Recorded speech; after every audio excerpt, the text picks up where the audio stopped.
Hey guys, welcome to a very special edition of LE Live. We're talking all things Southeast Asia. Now first, before we get into it, I wanted to celebrate our 1 millionth like on Facebook. Congratulations, thank you all to have tuned in, but let's get stuck right in.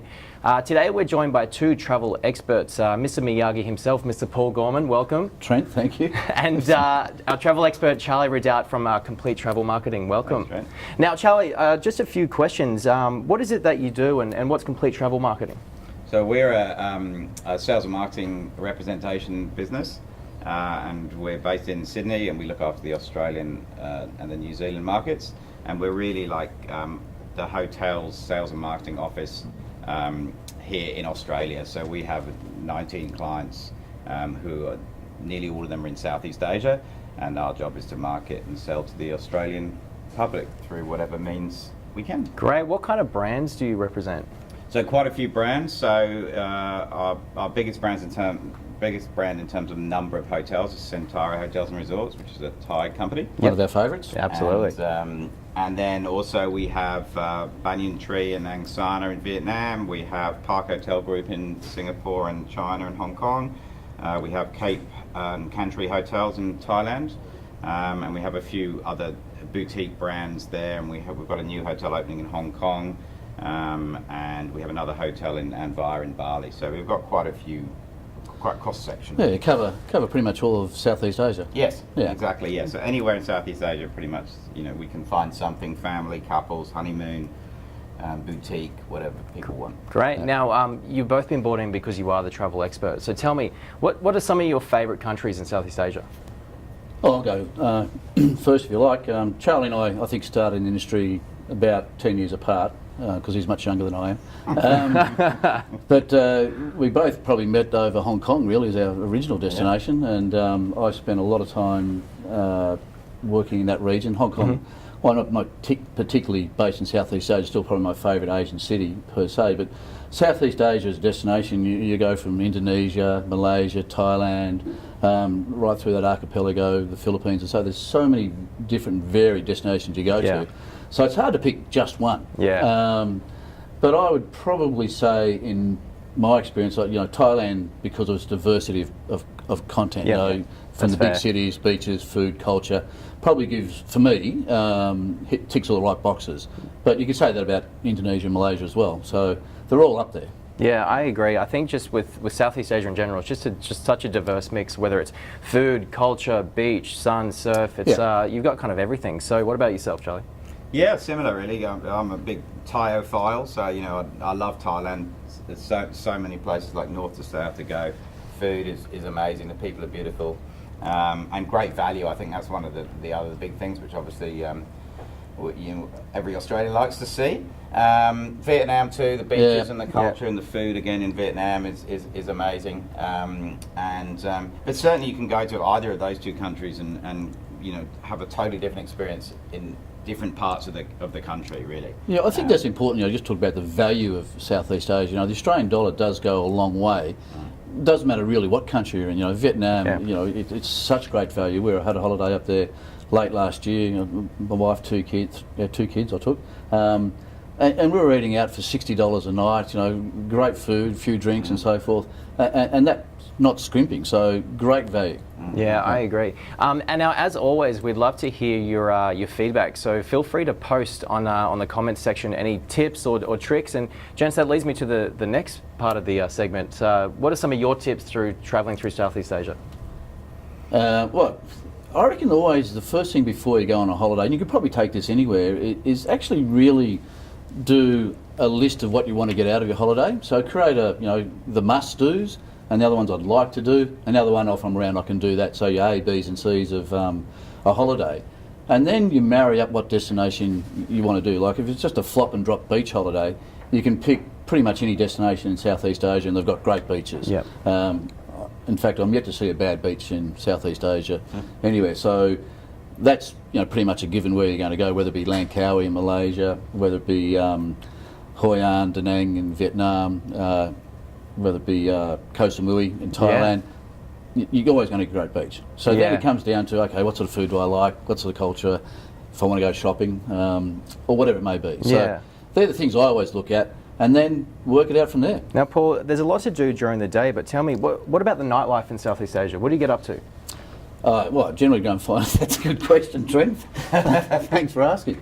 I go home and to bed really early. No, in essence, look, there's so many good restaurants out there. You know, I was in Bangkok over the weekend actually, and there's a new restaurant open. It's just behind a very innocuous door in Bangkok, and you go in and the atmosphere is second. It's almost like a personal invite to go to this place. And not the chicken throwing one. No, not the chicken one. But you know I'm sure there's a story there, boys. Yeah, for a later date, Trent. The other big one is now the rooftop bars. Yeah. You know, if you look, pretty much every city in Asia's now got a rooftop bar theme. You know, Bangkok's famous for it. Ho Chi Minh City, some great rooftop bars there.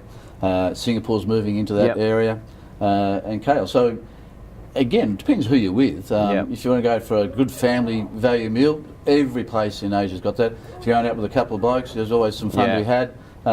Or you know, if you want to go golf and then kick on, so many opportunities. I think there's just something for everyone. That's why we love it. But right now we're going to throw to one of our very special offers on the site. While we're talking about Bangkok, we're actually working with the Sofitel So in Bangkok and Hua Hin. Now you've been to both places, Paul. You've been to both places. Hua Hin, I heard it's quite royal. Is that right? Well, it's the King's summer palaces down there, so he goes for holidays down there. So it's about an hour and a half drive from central Bangkok. You can actually catch a train down there. So it's sort of a twin city, Char and Hua Hin. Great beaches. It's not as commercialised as Phuket, or certainly not as commercialised as Pattaya. So a little bit more laid back. Great golf courses. I think it's got 7 Tier 1 golf courses within half an hour's drive of central Hua Hin. Best night market in Thailand. Yeah, well, I'll take your word for that. I didn't get to the night market. I guess with the offer, I think it's really good because you mentioned how to get there. With this offer, it's 8 nights for $2,000 with $19.99. We've actually included your usuals, your breakfast. We've got some cocktails. We've got some club access, but we've also taken care of the transfers. So you have 4 nights in Bangkok and 4 nights in Hua Hin. So kind of taking all that guesswork out of it. So really, really easy to plan. Yeah, it's the best of both worlds, really. You know, Bangkok's just a thriving metropolis. Everyone talks about Bangkok and how bad's the traffic, but interesting enough, right now with the rail that they've been building and the BTS Sky Rail, it's actually quite simple to get to all the key destinations you want to go shopping. MBK, which Charlie will be one of your favourites, but there's so much to do, and it's easy to get round if you're brave enough to go and try some of the public transport. And I think that's one thing you've got to be really. If you go to these destinations, try and experience it like a local, because you get so much more out of the destination than if you're just standing around looking from the outside looking in. It's a good point you raised, Paul, because there's a lot of travel guides out there that tell you what's the hot spots or the usual haunts. But that's that story you told about just finding a beautiful restaurant behind a door through a laneway. I think that kind of encompasses the whole idea of why we travel and why we love to travel. So right now we're going to get on a plane and jump across the pond to Vietnam. Now we've got the Naman Retreat Da Nang. Do you want to tell us a little bit about Da Nang? We can talk about Da Nang. I'll talk about the resort if you like. Yeah, Da Nang. I mean, Da Nang's changed a lot in the last sort of 10 years. It's very easy to get there. There's a direct flight now into Da Nang from quite a few cities across Southeast Asia, and it's a kind of gateway to Hoi An. Beautiful beaches. There's a couple of great resorts up there on the north of, like 30 minutes north of Da Nang Airport, Ang Sana and Banyan Tree on their own beach, 5 kilometres of beautiful beach. Which I think we're going to be featuring that in a little while, aren't we? We are, very soon. Yeah. Well, let's wait for that one because that'll come shortly. Let's talk about the Naman Retreat. And again, I've been lucky enough to stay here a couple of times. It's situated about 25 minutes south of Da Nang Airport and about 20 minutes north of Hoi An, so smack bang between those two cities. Well, Hoi An's really a town, and for those of you who don't know Hoi An, it's a mixture of new and old, but the old town of Hoi An is very, for want of a term, French provincial, beautiful colour, great restaurants. You actually walk through it, there's no cars allowed in there, and it is seriously one of my favourite spots in Vietnam to go to. But you do have that mixture of the old Vietnamese culture, the great bakeries, how good Vietnamese do bread, and the Vietnamese food and so forth. But the Mahon Retreat is really a mix of both.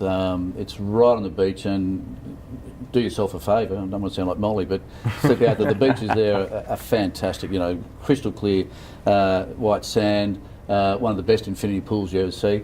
And this particular deal, again, at $2,000 for 7 nights, I would recommend you take the upgrade to the private pool villas. Good tip. Because the villas are fantastic. They're very private. So if you're going on a honeymoon, second honeymoon, or just trying to get away for a week, you've got very secluded villas with their own private pool. But then you walk out of your villa and 5 minutes you're in front of this fantastic beach with a great infinity pool. If you just want to have a drink at night, you know, watch the sun go down because you're on the west side of Vietnam. So can't recommend it enough. This is one of my favourite resorts in Vietnam. In fact, in Southeast Asia, really. Great. Well, that offer is live on Luxury Escapes, so please feel free to check that one out. Now, Charlie, I wanted to talk about, this is a bit of a teaser segment. We've got some exclusive offers coming up, a part of your portfolio, is that right? We have, yeah. We've got one coming up in the Maldives, which hopefully will be a favourite, which is Ras Centaur Ras Fushi. The Maldives are a favourite from our members, that's for sure. And this one is a bit special because it's adults only, so I know that appeals obviously to that segment. And also all-inclusive, so that's always nice, you know, eat and drink to your heart's content. Just on that, Charlie, in terms of the best access into the resort, is it via South Mali, so Gan, or via Mali? Via Mali Airport, and then only 15 minutes by speedboat. So that's a really big thing about the Maldives, is the actual internal transfer from once you get to Mali and how much time that saves you. So location couldn't really be better. Yeah, absolutely. And also the other thing is the speedboats can go at night. So a lot of the flights from Australia tend to arrive in the night time, so you don't need to spend a night somewhere else. You know, you're so excited with the expectation and arriving in the Maldives that you want to kind of get to the resort and start experiencing it straight away. And it's quite easy to get to the Maldives, isn't it? Through Singapore Airlines, they're probably the easiest in terms to get to Mali. Sri Lanka out of Melbourne can now take you also via Colombo. Yeah. But there's many other opportunities. Some of the low-cost carriers now flying direct out of Singapore and KL across. So there's plenty of opportunities to get to the Maldives at an affordable price. So if you're looking at saving a few dollars on the flight and spending on the resort, you know, look at the options. There's great ones out there. Great, guys. Well, that just about wraps up our segment. I want to thank everyone who viewed our Southeast Asia special. Paul, thank you very much, and Charlie, thank you very much, and stay tuned for some exclusive offers coming up on Luxury Escapes. Thanks, Trent. Thanks, Trent. Thanks, guys.